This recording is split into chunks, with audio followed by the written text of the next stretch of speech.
Salut à tous! Aujourd'hui, on va vous parler d'un sujet sérieux, mais avec un peu d'humour. Le bégaiement. Alors oui, nous sommes des personnes qui bégayent. Et rien de mieux qu'un podcast pour en parler. Et pour ceux qui bégayent, vous pourriez peut-être vous reconnaître dans certaines de ces situations. Cette vidéo a pour but de sensibiliser les gens, que ce soit pour les personnes qui en sont affectées ou qui n'ont aucune idée de qu'est-ce que c'est le bégaiement. Pour bien commencer, voici une petite définition du bégaiement. Le bégaiement est un trouble de la communication qui se manifeste par des répétitions, des prolongations ou des blocages involontaires de sons, de syllabes et de mots, rendant la parole fluide assez difficile. Le bégaiement est bien sûr nuancé selon la personne. Il peut y avoir des phases où il est plus fort et certains moments il diminue. Alors ça va peut être lié à l'émotionnel, mais pas seulement. On pourrait penser qu'avec des amis ou de la famille, on se sent moins stressé et donc on bégaye moins. Mais pour certains, c'est l'inverse. On se laisse aller et le bégaiement devient plus présent. Alors oui, vivre en société quand on bégaye, c'est parfois compliqué. On n'a pas forcément envie que ça se voit ou que ça se sache. Alors on utilise certaines techniques. Alors attention, quand on vous dit technique, on vous parle pas de Kamehameha ou je sais pas quoi. Ce sont des moyens de faire partiellement diminuer les blocages ou la répétition d'un mot ou d'une phrase. Comme couper la première lettre d'un mot, ralentir quand on fait des phrases, ou bien faire des gestes avec ses doigts pour se concentrer sur autre chose, etc., etc. Par exemple, si on a du mal avec la première lettre du mot bonjour, on dit bonjour. Mais alors, pourquoi ces techniques? On pourrait dire soyez naturels, les autres comprendront. Et si tout le monde comprenait, on serait pas là à faire cette vidéo. Et bien sûr, ça peut rendre quelques situations assez compliquées. Comme passer une commande au restaurant.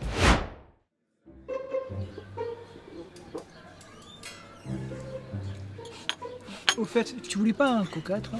Bah si. Et alors?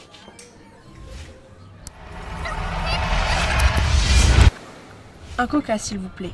Un coca s'il vous plaît. Un coca s'il vous plaît. Ok, ça va le faire. Bonjour, alors qu'est-ce que je vous sers? Un coca. Un jus de pomme. Parfois ça coûte cher au porte-monnaie, mais le pire, c'est les discussions de groupe. On a peur de casser le rythme, alors on hésite à parler ou à faire des blagues. Et pourtant, je vous jure, je suis hyper drôle dans ma tête. On imagine souvent que les personnes qui bégayent sont timides, parce qu'elles peuvent parfois moins parler, mais en vérité, c'est beaucoup plus complexe. Le bégaiement n'a rien à voir avec le manque de courage ou le manque de volonté. Faut parfois nous comprendre.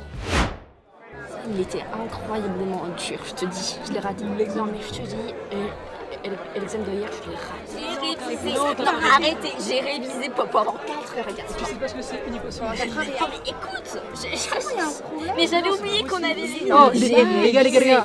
D'ailleurs, la chemise hier que j'ai mise sur le groupe, vous en pensez quoi juste? Oh, bah elle est pas mal, j'aime bien. Belle couleur. Ça va. Ça, belle couleur. Elle est pas à toi la chemise? Bah, comment ça? Elle est à carreaux?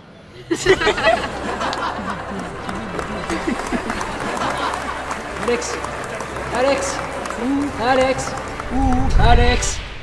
Quoi? Bah du coup, ma chemise, t'en penses quoi? Ah, je sais pas. Allez Alex, t'as bien un avis sur le sujet? C'est pas drôle, hein. Ouais, tu dis jamais rien. Oh, laisse-le, il est timide, hein. C'est pas vrai que t'es timide, hein. Il faut dire aussi qu'on est peu représenté. Dans le cinéma, vous avez déjà vu un personnage principal ou même secondaire qui bégaye?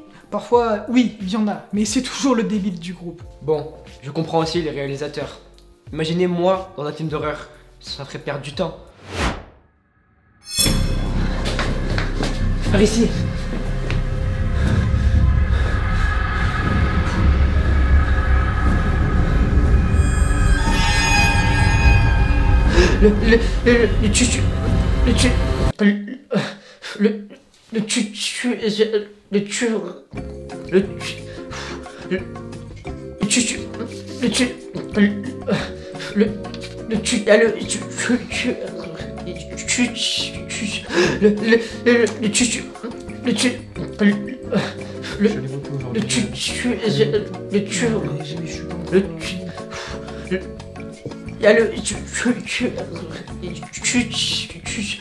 C'est à toi. Bah je vois rien. Tu peux pas faire ça. T'as le tueur. Ouais, faut y aller. C'est bon? Alors oui, certains vont nous dire qu'on est représenté dans les animés japonais.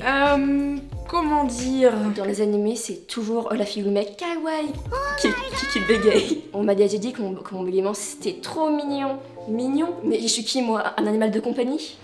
Oh regarde maman, ce chat il est trop mignon. Oh non, en fait ce chien, il est trop mignon, regarde comment il est. Non, en fait ça c'est trop mignon. Je veux ça, c'est trop mignon. Bonjour. Dire à quelqu'un que son bégaiement est mignon peut sembler gentil, mais en réalité, ça peut être vexant. Il est important de comprendre que le bégaiement c'est quelque chose de sérieux. C'est pas un trait de caractère amusant ou une blague. Avant d'être des personnes qui bégayent, nous sommes des personnes tout court. Le bégaiement est un sujet sérieux, qu'il faut traiter avec toute l'importance qu'il mérite. Une personne qui bégaye n'est pas forcément quelqu'un de timide ou renfermé. Alors si vous rencontrez quelqu'un qui bégaye, prenez le temps de l'écouter. Parlez-lui, posez-lui des questions pour savoir comment s'y prendre, si ça le dérange pas. Pour nous, c'est pas un sujet tabou. Et pour celles et ceux dans les mêmes situations, renseignez-vous, essayez d'en parler et vous n'êtes pas seul. Le bégaiement fait partie de notre quotidien, que ce soit au travail, à la maison ou même à la pharmacie. On vit avec, alors autant essayer de le comprendre, non? Merci, au revoir.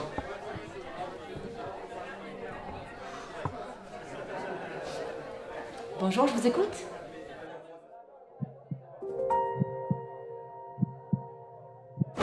Tu vas encore bégayer, Théo. Tout le monde va se moquer de toi. Ne l'écoute pas, tout va bien se passer. Tu connais ta phrase. Mais si, j'ai raison, je te dis, il va pas y arriver. Il va encore bégayer, il va répéter, il va bloquer. Arrête d'être pessimiste, tout va bien se passer. Il va encore prendre un jus de pomme à la place d'un coca. Tu peux le faire, prends ton temps, je crois en toi. Prenez votre temps, monsieur. Personne n'est pressé. Je vous écoute? Non!